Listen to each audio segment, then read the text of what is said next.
Welcome, welcome, welcome, everybody. Good evening. This is Dr. Nicole. Welcome to the Boundaries to Bliss Lounge, our live YouTube and Instagram show every Thursday night, 8 p.m. And these are our chats, just us ladies, for empowered living. So we talk all things healthy boundaries, empowered femininity, healthy relationships. And you've been following for a while. If you have, then you know that I was MIA last Thursday. I'm so sorry. We were ending Ramadan. A bunch of stuff happened last Thursday. So I wasn't here, but we are back in effect and it's been going so well. And I want to know how you are doing. This is every Thursday. We chat live. I love to answer your questions. And I have some upcoming live hot seat coaching that I'm going to do with some women who are interested. But let's start with a an icebreaker. Like I want to know, what have you been doing this week for you? What have you done that has put you first, put you in the driver's seat and whatever seat needed to be first so that you could relax, rest, replenish and unwind. So put it in the chat. Let me know, what have you done for yourself? And I'll start. I'll go first. I'll let you guys know what have I done this week. So I have been the passenger princess this week. We've all heard about the passenger princess, right? Like you just want to sit back, relax. If it's me and my husband, he's driving me around. But sometimes, I'm doing my thing. I'm in the car by myself. But here's the thing, I have a car that has autonomous driving, full self driving. And at first, I was a little bit, like skittish about using it because I'm like, wait a minute, all of us like control. And so driving is when we're in the driver's seat, we feel like, okay, we know how to be defensive drivers or we know how to take control. So imagine letting a car, a computer essentially, drive you around, right? Even though you're still there in the driver's seat, it could be a little bit scary. But I've been letting go. It's been a practice not only in being a passenger princess, but in letting go of control, letting go, surrendering, submitting, letting go of the need to have everything be in control of everything. And so my kids actually have been the ones who started to encourage me like, mommy, use the full self-driving. And now I'm addicted, right? And so yesterday I had a migraine headache. Um, it's a bit like, it has to do with the weather. I learned that once we're switching over into spring, where it's kind of like the barometric pressure, the pressure in the weather changes, I am more prone to migraines. So I had one last night. I went to bed early, took a nice hot bath. And this morning I was feeling better, but still kind of like just recovering from it. And if you suffer from migraines, you know what I'm talking about. And so I was like, you know what? It's time for me to be the passenger princess. I was taking my kids to school and I put the car on self drive. It drove us to drop them off at school, drove me home. This afternoon, I put it back on, like literally the whole day. Now, usually I'll use it here and there. I'll use it at least once a day. But today I used it for all the trips. I was just sitting back and relaxing. Now, you still have to pay a little bit of attention, but it is such an exercise in relinquishing control, trusting the process, trusting yourself, right? Trusting the decisions you make. So I trust that I bought a car that I love, that I know is safe, and the whole thing. But it's also an exercise in just letting go, complete just submission, surrender to the process. And I feel like we need more of that. We need more of that as women. We need more of that, right? Um, did anybody see the Tamron Hall show this week? I didn't, just so you know. But I don't watch daytime TV. I have stuff that I'm doing. But my mom watches it. And I like Tamron Hall. I do, what I have seen of her.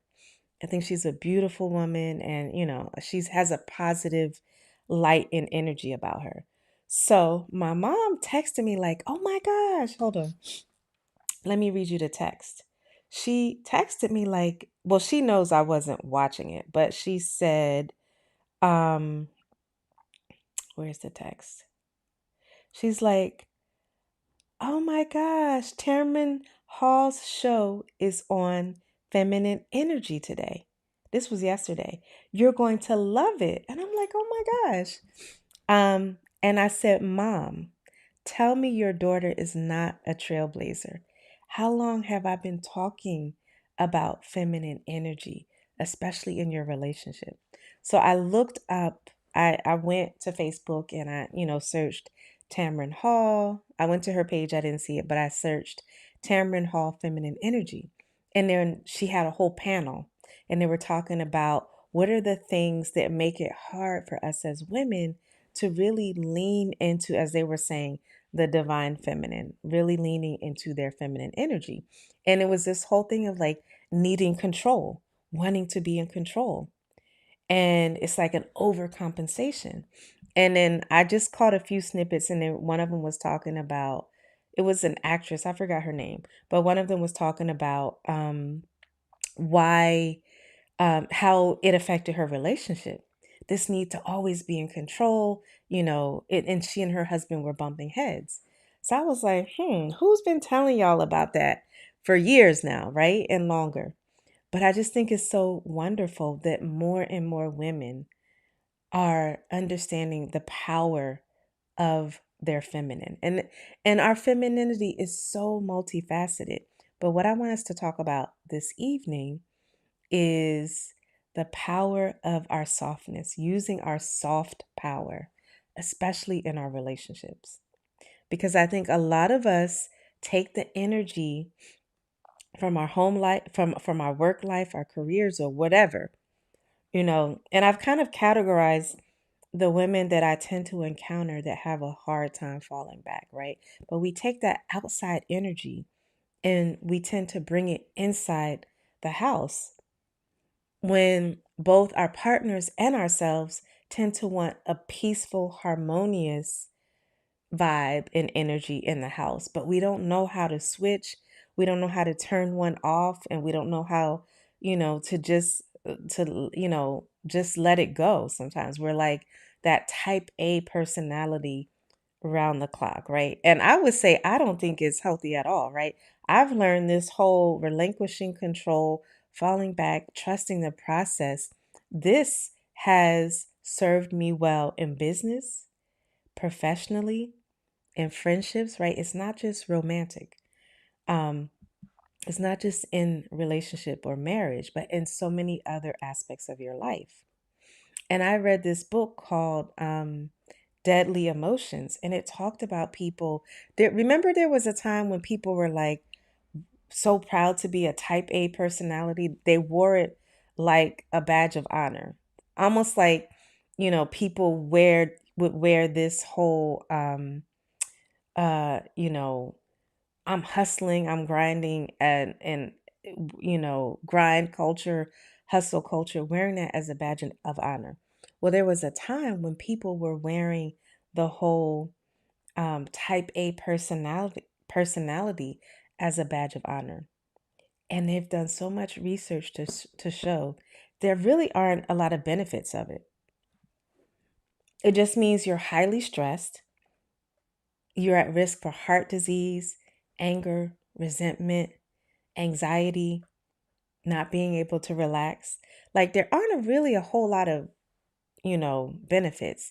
Now you could be conscientious, meaning you follow through on your word, you make plans for the future, you know how to delay gratification. Yeah, all of that. That's good stuff. But the whole type A is driven by a need to control, almost like micromanaging everything, and it's too stressful. Is too stressful.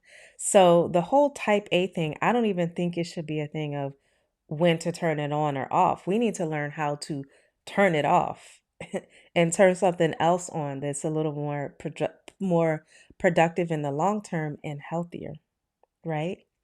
So But yeah, this Tamron Hall show, I can't wait to dig in. I'll probably make some reels and some shorts about it because I think it's powerful when more and more women step back and recognize what's really important. And for most of us, that is harmony. That is peace. It doesn't mean you roll over, you become a doormat, right? That's why boundaries are key. And I always say, femininity without boundaries is reckless. Let me say that again. Femininity without boundaries is reckless. That's just, you're just out there, right? When I was doing my doctoral training, one of my supervisors, we would do these case studies.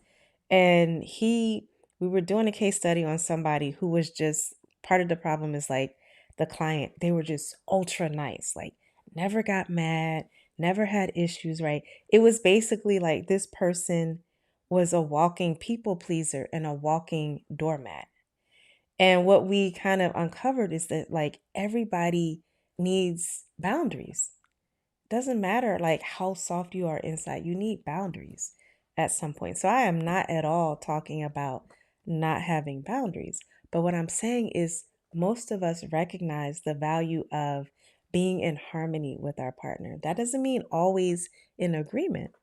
It doesn't mean we don't have a perspective or something to say, but it does mean that we can get out of that survival mode way of being where it's all about force, bumping heads, right? That is not productive. That's a survival mode way of being. A thriving mode way of being is pursuing harmony, learning conflict resolution, learning soft communication, soft power, and that makes your nervous system work better. That makes your mindset is in a healthier frame of mind. It's just better all around. It affects, if you have kids, try soft communication. And I know there's this whole debate about gentle parenting versus, I don't know what the, harsh parenting. um and we know from the research that there's three types of parenting, right? You don't want overly permissive, you don't want authoritarian like dictatorship, but you want authoritative. That's closeness, openness, but also expectations, boundaries, and so forth. So think about like what that would look like in your relationship. Not for you to be authoritative, but for you to be okay in your softness and understanding that the boundaries are what helps you to identify what your needs are, helps you to communicate them, helps you to, to be like, okay, this is not for me. Like, you know how to stand up for yourself, but that doesn't always have to be your go to, right? And as I was saying a little bit earlier, I recognize some patterns in women who tend to have a hard time falling back. They say, I want to be soft. They say, I recognize what I'm doing a lot of times and how I communicate is pushing people away. They say, like they get this feedback all the time that it's a lot, right? And a lot of times as women, as I have said before, that had to be in survival mode. They weren't protected growing up. So they had to become their own protection in a way that they overcompensated. So these are the women that tend to be very direct in their communication, no holds bar, just straight to the point. They don't have that soft nuance where they know, they know kind of how to finesse it. They're just, it's like one, as I call it, a one trick pony, right?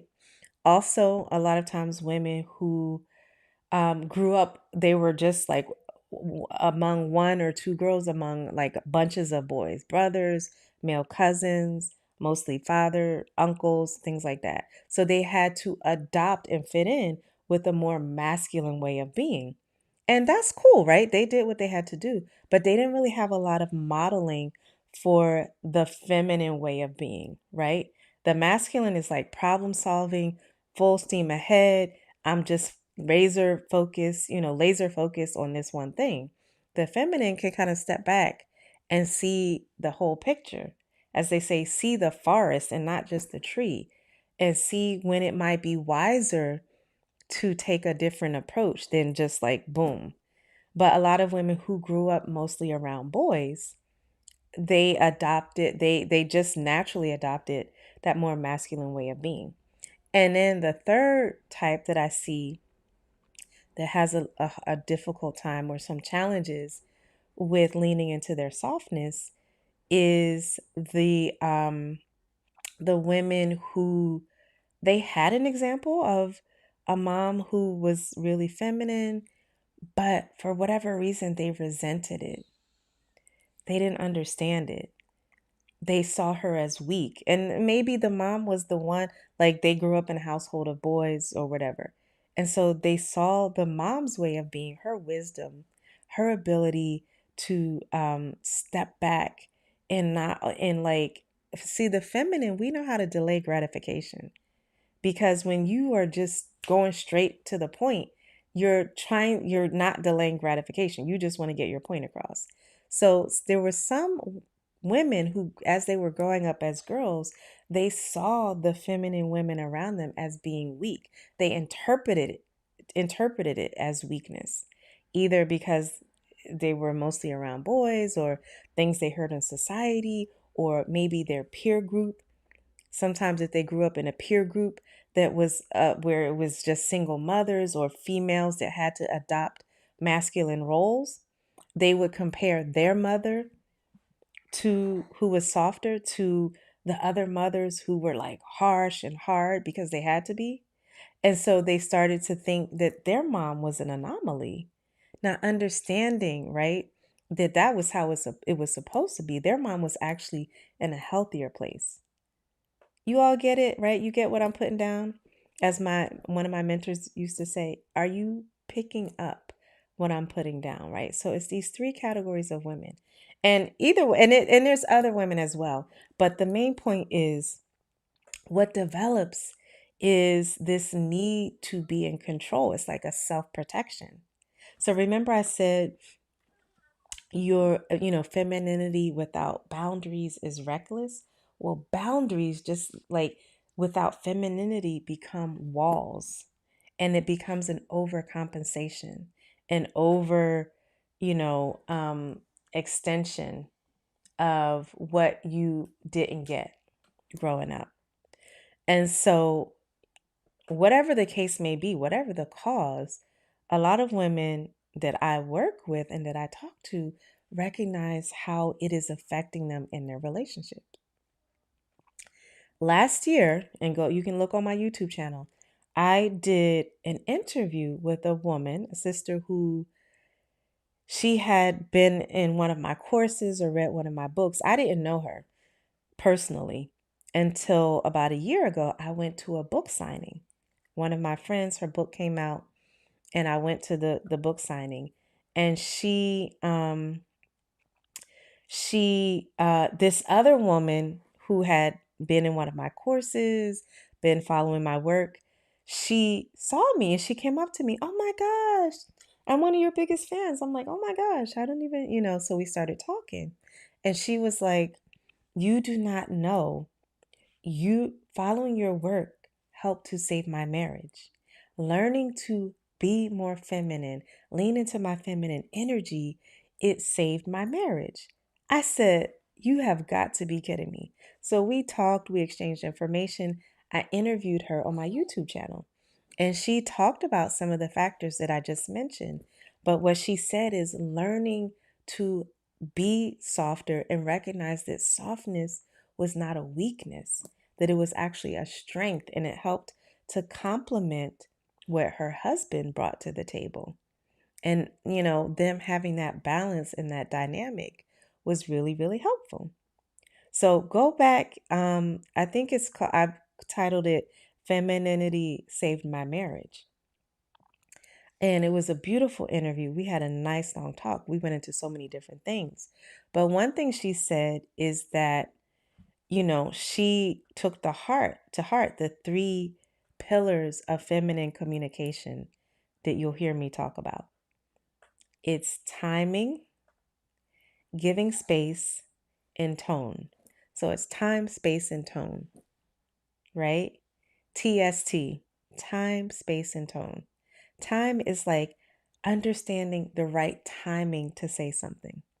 Remember, I said there's some women where they just go for the jugular. Like, I was just talking to somebody today that they were like, I'm just that person. I keep it real, right? And there's nothing wrong with keeping it real, but sometimes when we I don't know, this is an aside, right? Because sometimes when we keep it real, we're keeping it real. We're not doing it at the right time. We're not doing it with the right tone. We're not reading the room. And I don't know if you've ever seen the Dave Chappelle show, his, comedy show that was out years ago. I think it was like 10, 15 years. You could even see the reruns. Hilarious. He had this one skit called When Keeping It Real Goes Wrong. It was hilarious, right? It was just like kind of illustrating that, like people just keeping it real, which is like you just want to do what you think is right, but you're not reading the whole situation. So part of that is you're keeping it real, but not at the right time. So think about that in your relationship. What is the timing of when you say something? What is the timing of when you say something, right? Is it, if it's you're having a difficult conversation, how are you leading into it? Are you making sure that you all are both in a space to want to talk about these things, right? Think about it, like if you're in a relationship, what are the things that your spouse that are sticky for him, right? Then you want to make sure it's the right timing. And my husband knows for me, it's like whenever it's time to go through all of these finances and numbers and spreadsheets, it's like I got to be in the right frame of mind. Now, anything that has to do with psychology, mental health, culture, all the stuff that I love, I could do that at any time. But when it comes to, things that are a little more like they feel, and I'm sure there's an emotional aspect to it. Talking about money, just like for some people, talking about trauma is not comfortable. But for me, it's not a big deal. That's part of what I do. Well, my husband is a numbers guy, so he could talk about numbers at 2 in the morning. And I'm like, oh my gosh, right? So what is the timing of what you want to talk about? And is it something that your partner has to be in a certain state of mind? A lot of us don't keep that in mind. We don't consider that. We just go straight for the jugular. We are very direct, right? So you want to look at the timing. The other thing is space. You see how I just did that pause, right? Sometimes when you're talking, and there have been studies that have shown that men process emotional information, right? Verbal information that's more emotionally charged, slower, on average, 8 seconds slower than women. So they might be silent when you say something.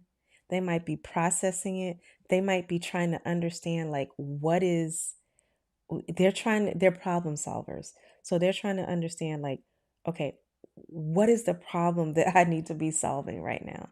So they're doing a lot of processing. And not to say that women aren't processing, we just process differently.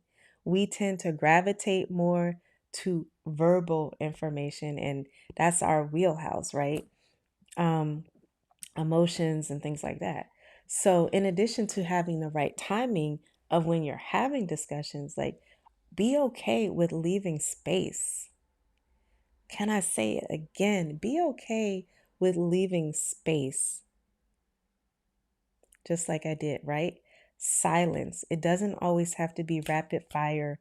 And a lot of times, for men, our tone triggers them. But for women, when we feel that the men in our lives are not engaged, not um, like fully present, not uh, you know, giving us the answers we want right away, we get triggered, right? So our tone triggers them, and what we perceive as them being aloof or not paying attention, not being present, that will trigger us, right? So we have to learn to be okay with giving space. It's not always going to be an immediate response, and it's okay. It just means that they're processing in the way that they need to process. Okay, so that's number two. We said timing, right? Space, giving space. Number three is tone. And this is my framework. I talk about this all the time: timing, space, and tone. Tone is the number one thing. And we all know it from childhood, right? Tone indicates whether it's safe, right? Whether it's safe to be vulnerable, to be open. And we all know there's different tones. We have had tones used on us in childhood, and we use tones if we are raising kids or whatever. We know that that tone makes a difference, right? But somehow when we get in our relationship, we forget that. And we will use the sharpest, nastiest, most dismissive tone. There's different tones that could be a turnoff. One of them, of course, is a sharp tone, like a sharp tongue, like you're ready to lash out, not just with what you say, but how you say it. And then there could be a critical tone. One that a lot of women don't understand that they use is a dismissive tone. It's like, it's kind of like what's the big deal? You know, it gives off that energy of like, well, whatever, right? I have more important things to worry about. I couldn't care less. And that's a very subtle tone, or it's a tone that dismisses the other person's concerns. It's kind of like an all lives matter tone, like, well, everybody deals with that, or okay, and right? That tone, the tone says so much. So it could be a sharp tone, a harsh, critical tone, a dismissive tone. It could be like an uninterested tone. And all of those, your tone could either push somebody away or draw them towards you, right? And there's thousands of tones, but we have to learn how to master the softer tone. The softer tone is always going to get you closer to the goal, whether it's more like closeness, whether it's feeling connected, whether it's being heard, listened to, and understood. Those are the things that are really going to determine like how close you and connected you feel. And also like not just how you feel, but like how close and connected your partner feels, right? And so there was been a few skits. I think it was on I believe it was on Saturday Night Live. Meg the Stallion was a guest on there, and they had her in a skit with one of the other actresses. And they were it was a skit about how you could communicate a whole dialogue with you and another person without saying a word. It's about tone. So they went from the whole Mm. Mm-mm. Like, and you can see my head movement and all that. So it's tone and body language. But just you could communicate so much with your tone without even saying a word. So you want to think about that, right? Because you know how you want to judge where your tone is, practice it on the kids in your life because they can read the emotional charge of a tone really, really well.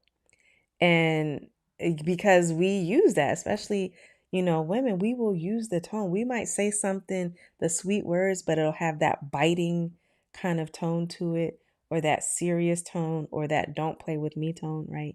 So you really want to master your tone. I would say to like women in a relationship, master your sweet tone. That is the tone this going to get a lot of things that you're trying and help you achieve a lot of things that you're trying to achieve. Now, it doesn't mean that when you're talking about something serious or you want someone to know that, hey, there's a line. Don't cross this line with me, or that's upsetting to me, or I feel hurt, or I don't feel appreciated or respected when, like there's tones that you use to establish boundaries. But the problem is a lot of times we jump to those more protective or defensive tones before we've even tried any of the other ones, right? It's almost like, with global politics, a lot of countries have nuclear weapons or strong militaries, but negotiation is really what de-escalates a lot of issues and problems, like, potential wars and conflicts and stuff like that. Because honestly, like if you go straight to the weapons and the artillery, and then, God forbid, the nuclear weapons, it's like it's over. But, or it drags out, like there's too much loss. But negotiation is always going to be the preferred method. Well, it's the same idea in your relationship, right? It's the negotiation, it's the sweet tone, it's the learning the subtle art of communicating what you need and listening to the other person that's really going to make things better versus going all the way to that hammer or that harsh tone or that critical tone. That's supposed to be there like on reserve. That should not be, your first go to, right? So it's the timing, the space, and the tone. Those are like the key things for softer communication. And the other thing is, right, it's also the mindset shift, right? Part of, when I come on here and we do these empowered living chats, we talk about mindset. It's the mindset shift where you understand that being softer in your relationship, it's inviting, it's your form of soft power, it's a form of strength because you can fall back, you can lay back, you can observe. And it does not at all mean weakness. And actually, it's the opposite, right? The more you have to overcompensate with that harshness, it's almost like that's more of a sign of weakness because you're overcompensating.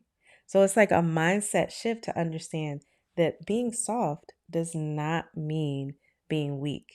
And just because some people might misread softness for weakness, that's their problem, right? They will soon find out because, again, a feminine woman has boundaries.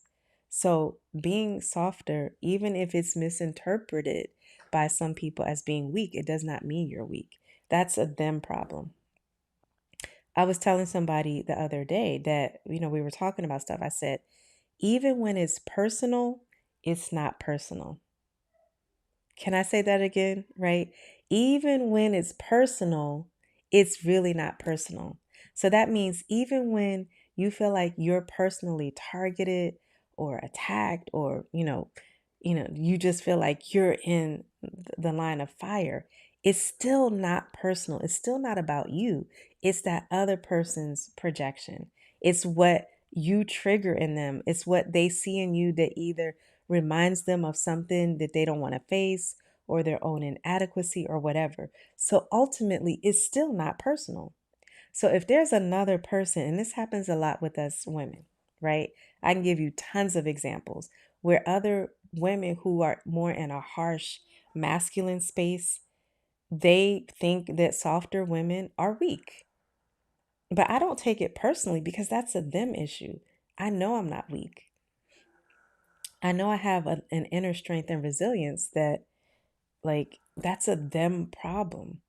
Now, if they approach me and they cross me or they try to cross my boundaries, that's where my boundaries come in, right? You get it? You get what I'm saying? So even when it feels personal, it is never, ever personal.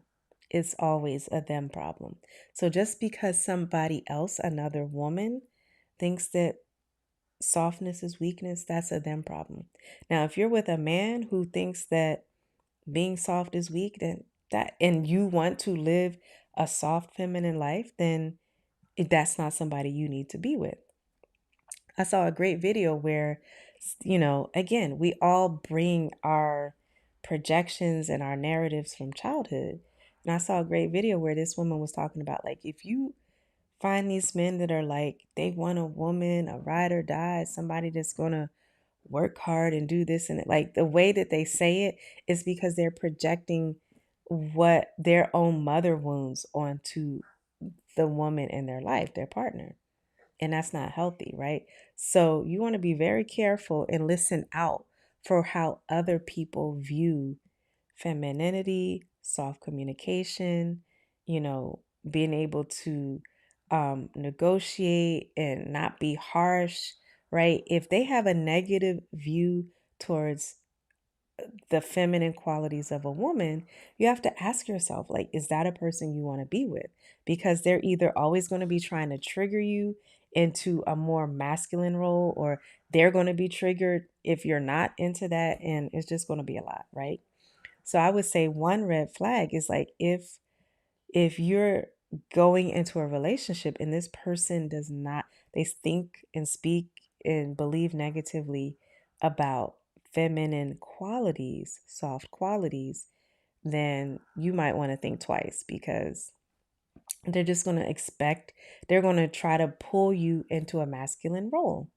And they may actually be the ones who don't step up, right? Sometimes you will see like these men that appear extra hyper masculine, like that's their facade, but really they're not stepping up to protect. They're not, right? There's a lot of insecurity there. So that's a whole other conversation, y'all.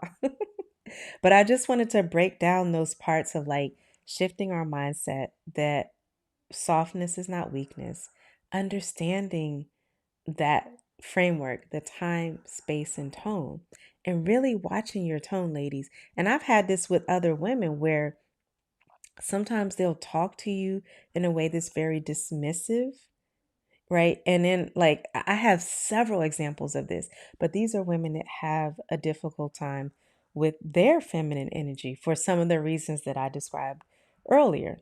Always having to themselves be in survival mode as they were coming up, being around a lot of boys and men growing up. So they absorbed a lot of masculine energy. And then having a softer, more feminine mom, but rejecting her because they thought it was weak, right?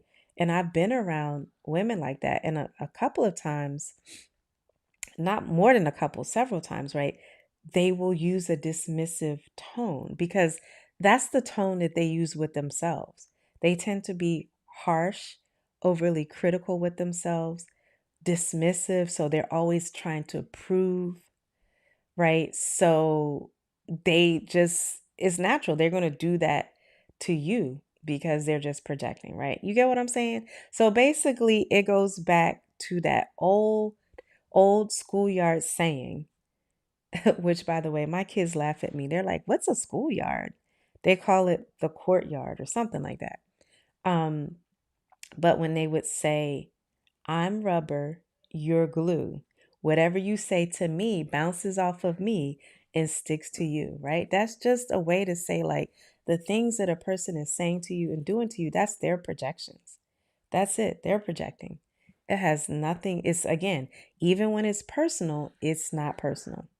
So when a woman can truly get out of that that proving mode, I talked to a few people today. Oh my God, I love when my coaching people, my coaching community have these wins. When they feel they're able to take things less personally. I call it my triple P formula. Y'all know I like formulas and letters and all that stuff. They take things less personally. They put less pressure on themselves to be perfect. And they take things less personally, right? So again, they know when it's not personal, it's not personal. I mean, even when it's personal, it's not personal. They put less pressure on themselves to be perfect, and they're out of proving mode. They're not trying to set the record straight, being a advocate for everybody, or trying to prove that they're right or they're worthy or they're righteous. They're not spending their energy doing that, right? So when they're in this triple P, they're more in a balanced feminine state. They are not taking things personally because they know even when it's personal, it's not personal. They're taking the pressure off of themselves to be perfect, and they're getting out of proving mode. They're not proving, they're not setting the record straight, they're not over explaining themselves. They are living, right? So that's a sign. And all of that, just flows in to their relationship. Okay. I know I said a lot, right? I try to be orderly because, and you will hear me like in these chats, I'm just going to be throwing out the same themes because I really want you to absorb it, right? So it's, getting out of putting yourself under pressure, not taking things personally, mastering timing, space, and tone in your relationship, identifying if you're one of these three types of women. And if so, where you grew up in survival mode, you grew up around a lot of male energy and not a lot of female energy, or the female energy that you did grow up around you saw as weak. If you identify yourself in one of those three, then you just need to work on developing and honing the softer side of you, right? And that is where, if you want to be coached by me, live coaching, hot seat coaching on one of the lives, let me know. Send me a message on my Instagram. I am Dr. Nicole. But also, I would love to invite you to the Inner Circle community, my Boundaries to Bliss Society. We're opening up a few slots May 1st. So I would love to see some of you all there. It's all about developing and honing and tapping into that feminine essence, that feminine energy, but having the healthy boundaries that you need and also having fulfilling healthy relationships. So learning the keys, the secrets that a lot of us didn't learn, right? Quite frankly. So we go into all of that in my inner circle community. Don't forget the book, if you haven't already, The Boundaries to Bliss Blueprint for Women Who Are Finally Ready to Win at Love. This goes through my 7-step framework for healthy relationship, healthy communication, and so forth. Okay. So I hope I'm so glad. I hope you all enjoyed this. Tell me in the comments what were your takeaways. I am so sorry again that we missed last week, but we are back on track every Thursday, 8 p.m. I might be a few minutes, late, sometimes 8:05, but it's happening every Thursday. Okay. Don't forget, give this a thumbs up. Share this video, like. Don't forget to subscribe to the channel. It really helps. It helps the algorithm. But if you comment, it helps.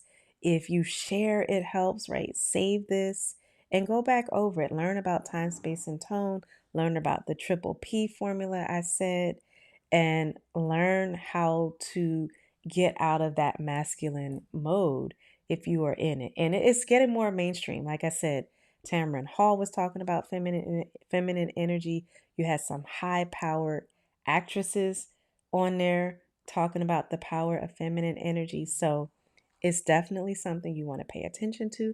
And I am your one-stop shop. I am your expert, all things femininity, feminine energy, healthy relationships, and healthy boundaries. Don't forget, every Monday, recorded episodes of the podcast come out. So we just had one come out this past Monday on feminine energy wellness tips. Just explore the channel, subscribe, share. I really appreciate you all support, and I will see you live next Thursday. Take care.